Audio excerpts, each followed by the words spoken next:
आगामी चुनाव को लेकर दिल्ली में कांग्रेस की मैराथन बैठक। लोकसभा चुनाव के प्रत्याशियों के चयन पर मंथन जारी। प्रदेश कांग्रेस के वरिष्ठ पदाधिकारी दिल्ली पहुंचे। एआईसीसी नेता प्रतिपक्ष टीकाराम जूली, पीसीसी चीफ डोटासरा भी पहुंच चुके हैं। प्रदेश प्रभारी रंधावा और सह प्रभारी अमृता धवन भी पहुंची। सह प्रभारी काजी निजामुद्दीन और वीरेंद्र राठौड़ भी पहुंच चुके हैं। लोकसभा चुनाव में प्रत्याशियों के चयन पर फीडबैक लिया जा रहा है। लोकसभा पर्यवेक्षकों की रिपोर्ट पर मंथन किया जा रहा है। राज्यसभा चुनाव के लिए प्रत्याशी पर भी मंथन चल रहा है। तो कांग्रेस का मैराथन मंथन, सारे प्रभारी और सह प्रभारी इस समय एआईसीसी पहुंच चुके हैं और जो सह प्रभारी और प्रभारी जो राजस्थान के प्रभारी हैं उन्होंने जो लिस्ट सौंपी है उस लिस्ट के ऊपर मंथन किया जा रहा है। प्रदेश कांग्रेस के वरिष्ठ पदाधिकारी इस समय दिल्ली एआईसीसी में मौजूद हैं।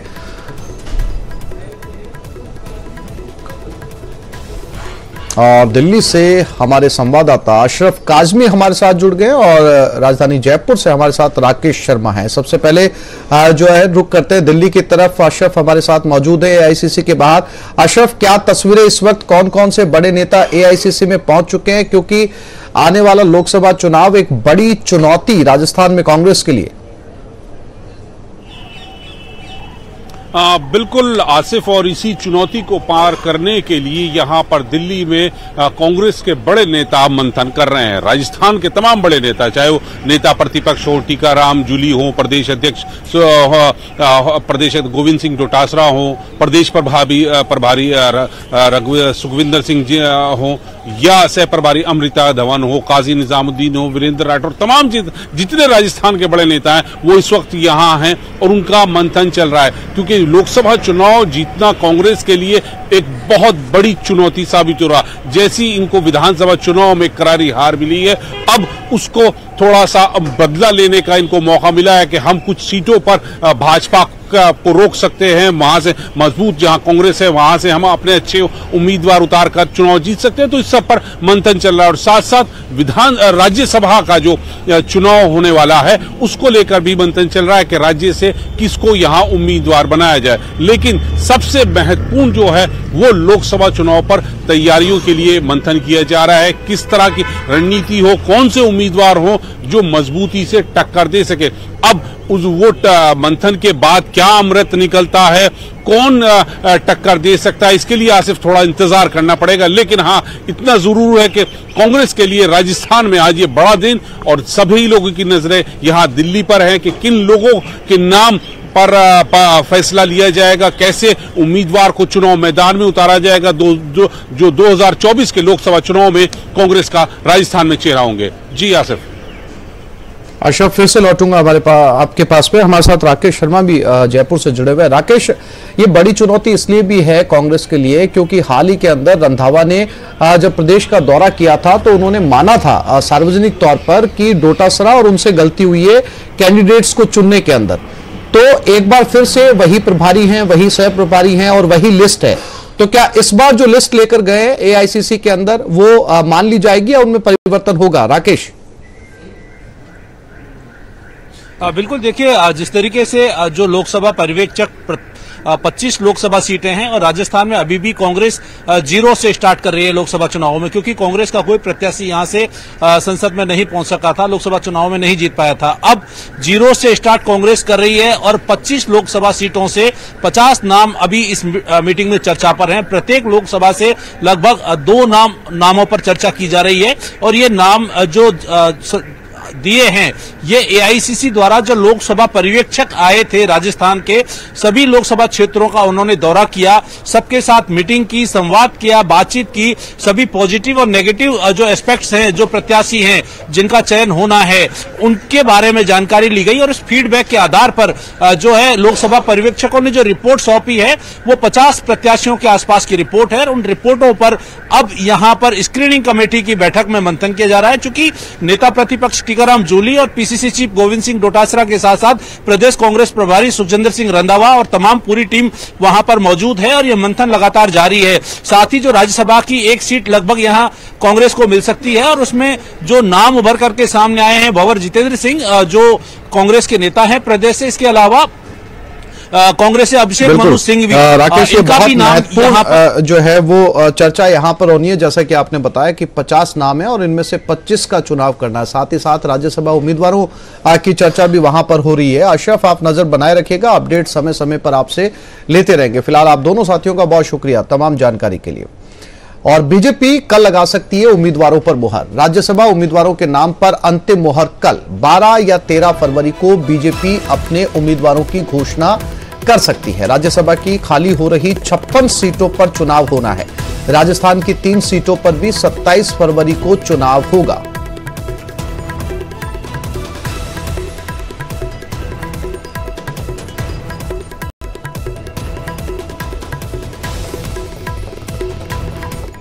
लोकसभा चुनाव को लेकर कांग्रेस जहां भारतीय जनता पार्टी को हराने के लिए विपक्षी दलों को एक मंच पर लाने में जुटा है, वहीं भाजपा नेता फिर से मोदी सरकार को लेकर आश्वस्त हैं।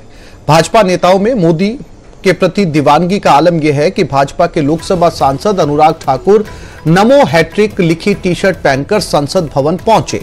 इस दौरान उन्होंने कहा, तीसरी बार मोदी सरकार बनेगी। मोदी सरकार आपकी बार 400 पार। देश का वातावरण मोदीमय हुआ है, राममय हुआ है। और मैं ये कहना चाहता हूँ, जिस तरह से गरीबों का कल्याण, देश का विकास पिछले 10 वर्षों में हुआ, देश की जनता ने मन बनाया है। तीसरी बार मोदी सरकार लाएंगे, 400 पार करके दिखाएंगे। मोदी जी हैट्रिक लगाएंगे। तीसरी बार मोदी सरकार। और ये खबर लखनऊ से, शादी के रिसेप्शन में मारपीट हुई। वर और वधु पक्ष में जमकर मारपीट हुई। अमीनाबाद के बुद्धूलाल धर्मशाला में यह मारपीट हुई। अमीनाबाद पुलिस ने दोनों पक्षों पर कार्रवाई की। मारपीट का वीडियो इस समय वायरल हो रहा है। तो लखनऊ में वर और वधु पक्ष में जमकर मारपीट बताया जा रहा है। अमीनाबाद के बुद्धूलाल धर्मशाला में यह मारपीट हुई है। पुलिस ने दोनों पक्षों के खिलाफ कार्रवाई की है।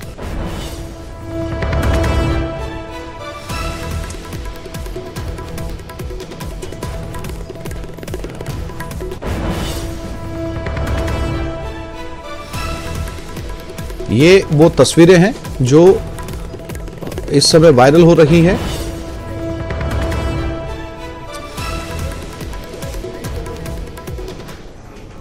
और सीएम भजनलाल का सिरोही दौरा। आबू रोड में राज ऋषि ग्राम प्रदर्शनी, सीएम भजनलाल करेंगे उद्घाटन। आबू रोड इस समय मुख्यमंत्री सीएम भजनलाल शर्मा। राज ऋषि ग्राम प्रदर्शनी है और उसी का उद्घाटन करने के लिए सीएम भजनलाल शर्मा यहां पर पहुंचे। लाइव तस्वीरें इस समय आबू रोड सिरोही से। सभी स्टॉल का निरीक्षण करते हुए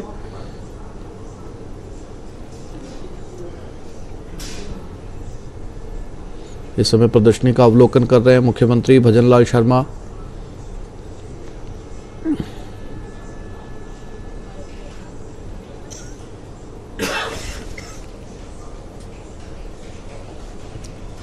और इस प्रदर्शनी का नाम रखा गया है राज ऋषि प्रदर्शनी। और आबू रोड के शांति वन में इस समय मौजूद हैं। ये वो स्थानीय प्रोडक्ट हैं जिन्हें लेकर जगह जगह पर इस राज ऋषि में स्टॉल लगाई गई हैं और इसका अवलोकन करते हुए, निहारते हुए, समझते हुए, प्रोडक्ट के बारे में जानकारी लेते हुए मुख्यमंत्री भजनलाल शर्मा इस समय शांति वन में आबू रोड।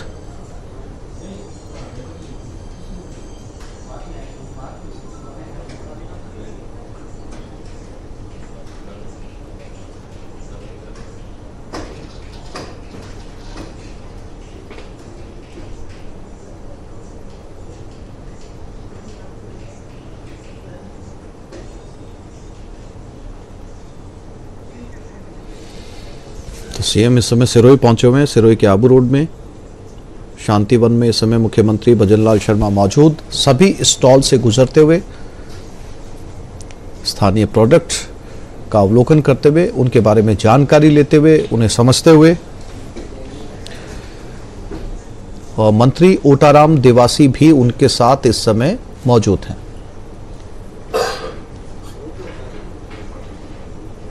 ये तस्वीरें शांतिवन से और इसी प्रदर्शनी का उद्घाटन मुख्यमंत्री भजनलाल शर्मा के हाथों।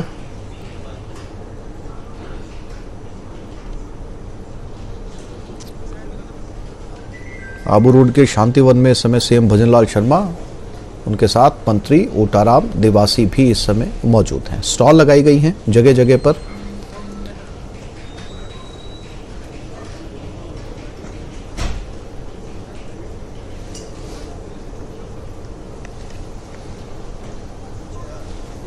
और ये उनका काफिला यहां से रवाना होते हुए सभी स्टॉल का निरीक्षण और अवलोकन करने के बाद तस्वीरें आबू रोड के शांतिवन से।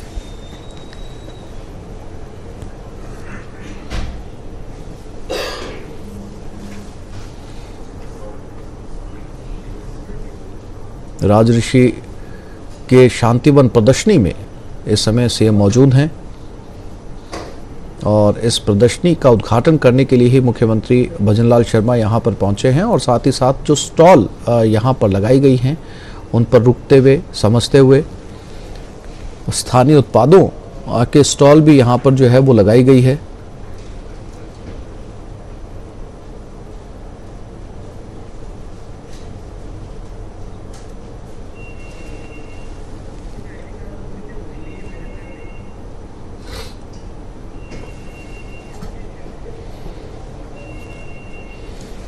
मुख्यमंत्री भजनलाल शर्मा सिरोही के दौरे पर 1-to-1 संवाद, यहां पर कुछ जगह वो रुके भी, समझा। ये वो तमाम स्थानीय उत्पाद सिरोही में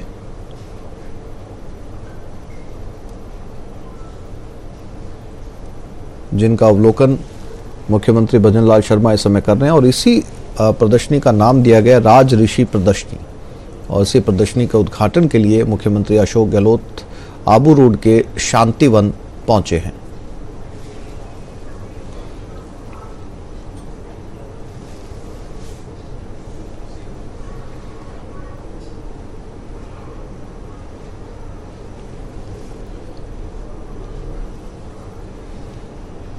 स्थानीय लोगों से भी मिलते हुए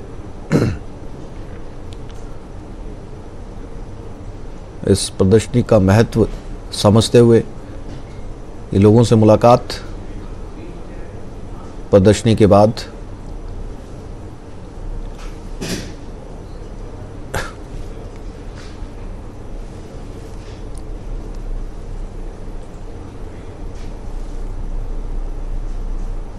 और उनसे मिलने के लिए लोगों का बड़ा हुजूम भी वहां पर जो है वो पहुंचा है।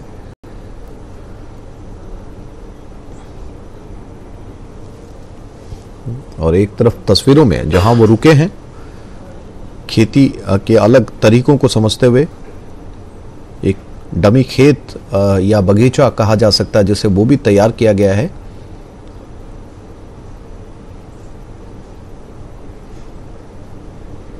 पहाड़ी इलाके में जिस तरह से खेती होती है और मैदानी इलाकों में ज़मीन आसमान का एक फ़र्क, बावजूद इसके दुर्गम इलाकों में भी किसान जो है किस प्रकार से खेती करते हैं, इसका डेमो भी वहां पर दिया गया।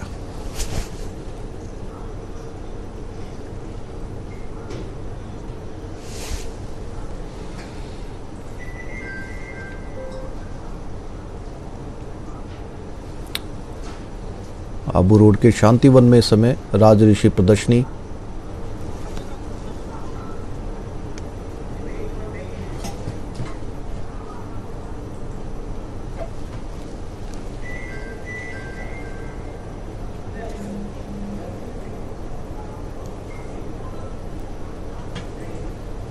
और भरतपुर से बड़ी खबर, कैबिनेट मंत्री मदन दिलावर का बड़ा बयान। स्वच्छता पर संभाग स्तरीय बैठक में बोले दिलावर, स्वच्छता के लिए आया, स्वच्छता पर ही हो खर्च। स्वच्छता के पैसे को दाएं बाएं लगाने में होगी कार्रवाई। संबंधित अधिकारी के वेतन से वसूला जाएगा पैसा वापस। मदन दिलावर का बयान, जो स्वच्छता के लिए फंड रिलीज हुआ है वो स्वच्छता पर ही खर्च हो। अगर पैसे को दाएं बाएं खर्च किया गया तो अधिकारी के वेतन से वो पैसा वापस वसूला जाएगा। एक बैठक पे मदन दिलावर ने साफ तौर पर यह कहा।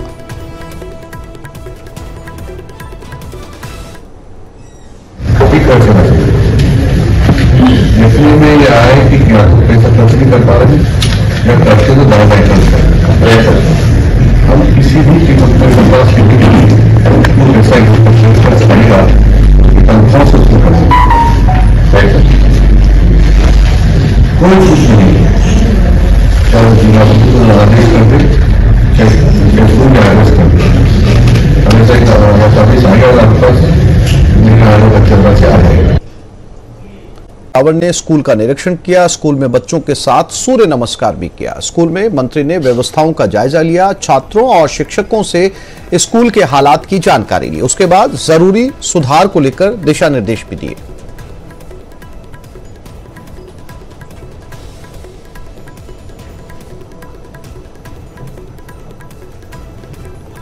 ये भरतपुर की तस्वीरें जहां पर मंत्री मदन दिलावर निरीक्षण के लिए पहुंचे थे। अध्यापन कराने वालों का स्तर है, वो स्तर ठीक है, अच्छा पढ़ा रहे हैं, अनुशासन है। लेकिन क्योंकि इंग्लिश मीडियम स्कूल है, इसमें सभी टीचर इंग्लिश मीडियम की होनी चाहिए थी, ये नहीं। मैं समझता हूँ कि ऐसे विद्यालय हैं उसमें सभी इंग्लिश मीडियम के स्कूल होना चाहिए। पूर्ववर्ती सरकार ने, कांग्रेस सरकार ने महात्मा गांधी स्कूल का टैग तो लगा दिया। और ये खबर जैसलमेर से, बाबा रामदेव का माघ मेला रूनीचा धाम में कल मेले का आगाज होगा। मेले के दौरान मंदिर परिसर में विशेष सुरक्षा व्यवस्था, 75 सुरक्षा कर्मियों के साथ ही सीसीटीवी से विशेष निगरानी। बाबा की समाधि पर पुजारियों की संख्या बढ़ाई गई है। 75 पुजारियों की ओर से अलग अलग समय पर पूजा की जाएगी।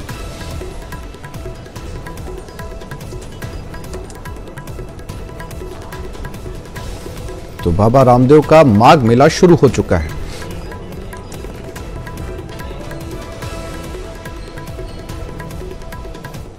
और सीएम भजनलाल शर्मा का अलग अंदाज, किसानों के साथ चाय पर चर्चा, दलित परिवार के साथ भोजन की तस्वीरें। और आपके टेलीविजन स्क्रीन पर इस समय 3 तस्वीरें जहां पर मुख्यमंत्री भजनलाल शर्मा चाय पर चर्चा कर रहे हैं, दूसरे दलित परिवार के साथ उन्होंने भोजन लिया और वोकल फॉर लोकल को लेकर support.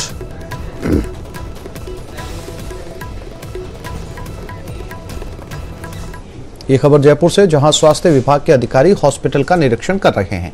ACS medical Shubhra Singh ने महिला अस्पताल का निरीक्षण किया, जबकि चिकित्सा शिक्षा आयुक्त ने जेके लोन अस्पताल का निरीक्षण किया है।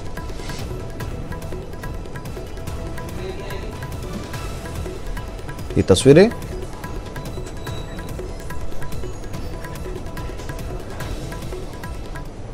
ये खबर दिल्ली से है, जहां केंद्रीय मंत्री अर्जुन राम मेघवाल ने कहा, यह निर्णायक सरकार है। 2014 में जब से आई है तब से महत्वपूर्ण फैसले लिए जा रहे हैं। 2019 में आने के बाद और फैसले लेने की रफ्तार तेज हुई है। बड़े फैसले लिए गए। 2024 में जब नरेंद्र मोदी का तीसरा कार्यकाल प्रारंभ होगा तो फैसलों की रफ्तार तेज होगी और देश हित में बड़े फैसले लिए जाएंगे, ये पीएम ने संसद में भी कहा है। निर्णायक सरकार है। 2014 में जब से आई है तब से बहुत महत्वपूर्ण फैसले लिए हैं। 2019 में आने के बाद और जो फैसले लेने की रफ्तार थी वो तेज हुई है, फैसले भी बड़े लिए गए। अब 24 में जब तीसरा टर्म प्रारंभ होगा नरेंद्र मोदी जी का, तो फैसलों की रफ्तार भी तेज होगी, बड़े फैसले लिए जाएंगे जो देश हित में है। यही प्रधानमंत्री जी ने यहाँ कई और पब्लिक मीटिंग में भी कहा, संसद में भी कहा।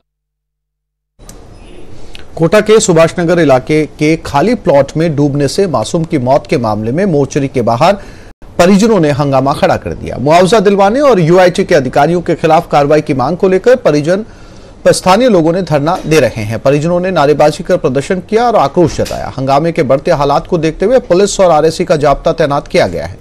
बता दें, कल शाम 3 साल का एक बच्चा लापता हो गया था और कई घंटों के बाद मासूम का शव पास में पड़े भूखंड में पानी में मिला। स्थानीय लोगों का कहना है कि यूआईटी और निगम को कई बार इस मामले में शिकायत दी जा चुकी है, लेकिन इस ओर ध्यान नहीं दिया गया। इसके कारण एक बच्चे की जान चली गई।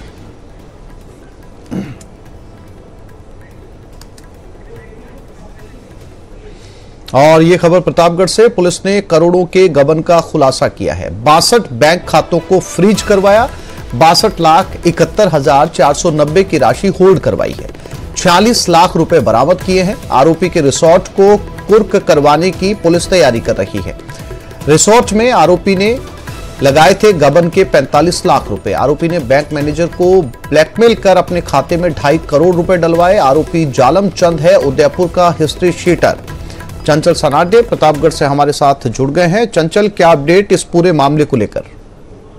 बिल्कुल, ये जो मामला है ये 6 तारीख को सामने आया था, जब कुछ निवेशक जो थे आईसीआईसी बैंक के, उन लोगों को जब जानकारी हुई कि उनके खाते में 0 बैलेंस है, तो इसको लेकर के वो बैंक पहुंचे और वहां पर इसमें पूरे मामले का खुलासा हुआ। तो उसमें ये सामने आया कि बैंक मैनेजर जो है वो उसमें एक उदयपुर का हिस्ट्री शीटर जो है आरोपी। जी चंचल जी, जानकारी के लिए आपका शुक्रिया। तो इस बुलेटिन में फिलहाल इतना ही। नमस्कार।